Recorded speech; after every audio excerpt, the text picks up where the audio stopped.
Hello guys, good morning at mainit na umaga sa ating lahat. For today's video, maglilinis kami ng aming harapan at ng garage guys. So ayun na nga guys, kagabi, sinipan kami ng amo naming babae na maglinis daw kami dito sa garage. So ayan. Kahit guys katirikan ng araw at napakainit, gora pa din ang mga inday.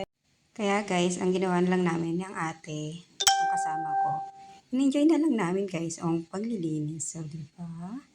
Tingnan nyo guys, mamaya-maya may sumasayaw na dyan.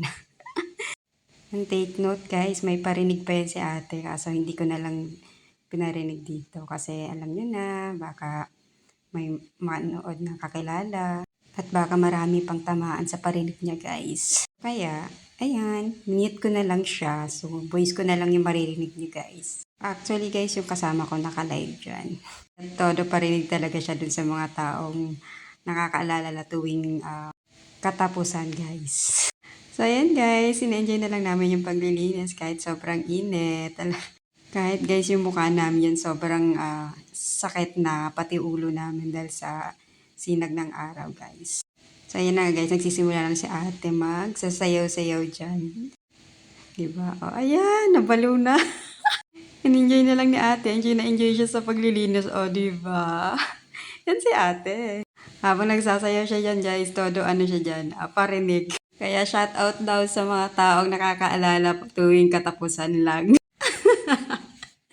Actually guys, ngayong araw, ang lilinisan lang talaga namin is yung harap tsaka yung garahe. Kasi bukas yung sa likod, lilinisin naman namin bukas. Pero bukas, magwawalis lang kami doon. Hindi na kami maglilinis ng may tubig.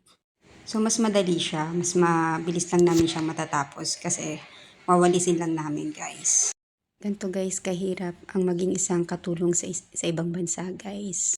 Kahit labag sa loob mo na gawin yung trabaho, kailangan nyo pa rin gawin kasi no choice ka guys. Kasi katulong ka nila. Kailangan sundin hanggang sa kaya mo pa. Para walang gulo guys at tumagal ka dito at hindi ka mapag-initan ng amo mo. Kaya sa mga kapamilya na nasa Pinas, please guys, kumustahin nyo naman palagi guys, hindi yung kukumustahin na tuwing katapusan lang guys. Kasi yung simpleng kamusta, malaking tulong na yun para sa kanila. Alam nyo guys, ang hirap kaya ng paglinis ng garahe. Kala nyo napakasimple lang. Ang sakit kaya sa braso. Nakakapagod.